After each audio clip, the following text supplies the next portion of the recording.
मुरारी त्रिपुरांतकारी भानु शशी भूमि सुतो बुधश्च गुरुश्च शुक्र शनि राहु केतव कुर्वन्तु सर्वे मम सुप्रभातम।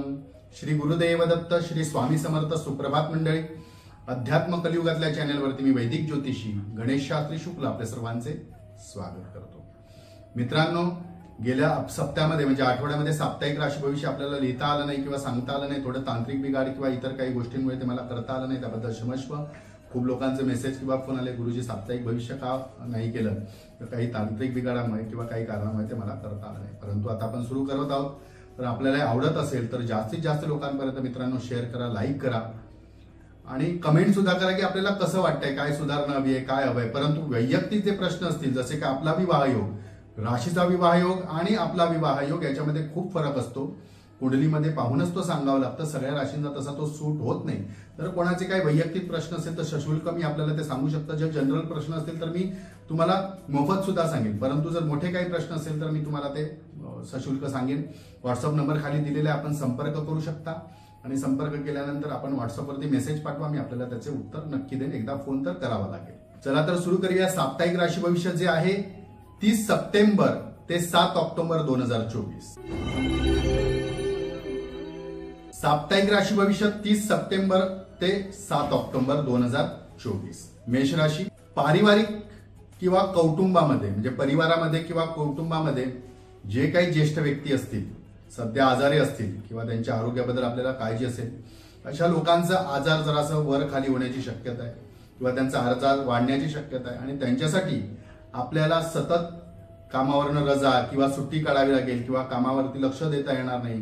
त्यांच्यासाठी वेळ आणि धन हे दोन्ही खर्च करावे लागणार या सप्ताहाच्या पूर्वार्धामध्ये। आपली तशी मानसिक तयारी जर आपण ठेवली तर तितका मोठासा त्रास होणार नाही, याकडे लक्ष द्यायचं आहे। त्याचबरोबर आपल्याला या सप्ताहामध्ये अचानक धनप्राप्तीचे योग आहेत। आता अचानक धनप्राप्तीचे योग म्हणजे की खूप लोकांचा प्रश्न असतो काही गबाड मिळणार आहे का? तसं नसतं मित्रांनो। पूर्वी कुठेतरी आपण पैसे गुंतवले होते, मिळायला उशीर होत होता, ते कदाचित अचानक मिळू शकतात। एखाद्याला आपण उसने दिले होते आणि मिळण्याची अपेक्षा नव्हती, मिळणारच नाही असं वाटत होतं, असेही लोक कदाचित आपल्याला पैसे आणून देतात। त्याचबरोबर आपण एखादं काम करत आहात, त्या कामात जे वरिष्ठ आहेत किंवा त्याच्याशी संबंधित लोक आहेत ते खुश होऊन कदाचित आपल्याला बोनस म्हणजे जास्त एक्स्ट्राही काहीतरी बक्षीस म्हणून सुद्धा देऊ शकतात। तर अशा प्रकारे म्हणजे मनात चितलंच नाही, मनात योजनाच केली नाही, अशा प्रकारे आपल्याला अचानक धन प्राप्त होऊ शकतं, जे आपल्या अपेक्षेच्या बाहेर होतं ते मिळेल। त्याचबरोबर आता अमावास्या संपल्यानंतर म्हणजे नवरात्रीमध्ये कदाचित इतके दिवस आपण थांबला होता, तर नवरात्रीमध्ये ज्या लोकांचे विवाह योग जुळत नव्हते अशा लोकांचे विवाह योग जुळून येतील। विवाहाचे प्रस्ताव सुद्धा आपले मान्य होतील किंवा आपल्याला एखादा प्रस्ताव सुद्धा येईल। तर विवाह संबंधी जर आपला काही विचार असेल, आपण अविवाहित असाल आणि विवाहाचा विचार जर करत असाल तर त्यासाठी प्रयत्न करायला हरकत नाही। या नवरात्रीमध्ये किंवा पुढच्या काळामध्ये विवाह योग चांगला आहे, तो जुळून येऊ शकतो। मनाप्रमाणे आपल्याला हवा तसा जोडीदार आपल्याला मिळू शकतो।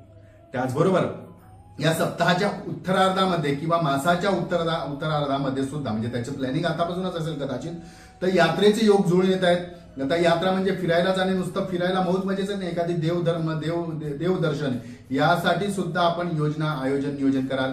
या सप्ताहाच्या शेवटी आपण किंवा मासाच्या शेवटी देवदर्शनासाठी जाल। देवदर्शनाला कुटुंबाबरोबर गेल्यामुळे आपल्याला थोडंसं मानसिक समाधान मिळेल, कुटुंबातले वातावरण चांगले असेल, काही मतभेद असतील ते सुद्धा दूर या सप्ताहात होऊ शकतात यात्रेला गेल्यामुळे। या सप्ताहात आपल्यासाठी शुभ तारखा आहे 1 आणि 3, शुभ अंक आहे 4 आणि रंग आहे डार्क निळा। याचा आपण लाभ करून घ्या। मित्रांनो, मागच्याच साप्ताहिक राशी भविष्यामध्ये हा उपाय सुचवायचा होता, तो 30 तारखेपर्यंत आपण करू शकला असता, परंतु अजून 30 तारीख उजडायची आहे आणि आपल्या दिवशी पहिल्या दिवशीच अपलोड होतो व्हिडिओ। तर आपण 2 उपाय या सप्ताहातले सांगा, मागच्या सप्ताहातला सुद्धा आपण करू शकता करण्याची इच्छा असल्यास। तर 30 तारखेला सर्व पितृ अमावस्या आहे। त्या सर्व पितृ अमावस्याच्या वेळी आपले जर आई वडील नसतील तर आपण एखाद्या ब्राह्मणाला शिदा देण्याचा प्रयत्न करा। तर्पण करून श्राद्ध करता येत असेल तर अतिउत्तम, जर ते करता येत नसेल तर आपण एखाद्या कुठल्याही पण तो विष्णू किंवा शंकराची पूजा करणारा देऊळ असेल, त्या देवळात जे पुजारी असतात त्यांना शिदा म्हणजे 2 व्यक्ती पोटभर जेवतील इतका अन्न, म्हणजे काय द्यायचंय, तांदूळ, नारळ, गूळ, रवा म्हणा, तूप म्हणा किंवा इतर कुठलेही शाक म्हणजे कुठलीही भाजी, एक 4-5 नमुन्याचं किंवा एकदम जमत असेल तर आपल्याला एक वस्त्र, हे आपण मुद्दाम 30 तारखेला देण्याचा प्रयत्न करा। सर्व पितृ अमावस्येच्या दिवशी नक्की आपल्या पितरांची आपल्यावरती कृपादृष्टी असेल। आता आई वडील आहेत आई वडील असले तरी सुद्धा आपण एखाद्या कुठल्या तरी व्यक्तीला देवळात जाऊन काही दान दक्षिणा देऊन नमस्कार केला तर काही अपाय होणार नाही. म्हणजे आपले आई वडील आहे तर मी ते कशाला करू, तर त्याची गरज नाहीये. तसं आई वडील असले तरी सुद्धा एखाद्या देवळामध्ये त्या दिवशी गायीचा म्हणजे गोसेवा आपल्याकडनं करून दे, त्याचप्रमाणे ब्राह्मण सेवा आपल्याकडनं करून दे, त्याचा आपल्याला फायदा होईल. आई वडील असले तर, आणि नसतील तर मी तो उपाय सांगितला शिदा द्यायचा. त्याचबरोबर 7 तारखेला ललिता पंचमी आहे. हाही या उत्सवातला नवरात्रीतला खूप मोठा उत्सव असतो, चांगला उत्सव असतो. खूप लोकांच्याकडे ललिता पंचमीची पूजा केली जाते.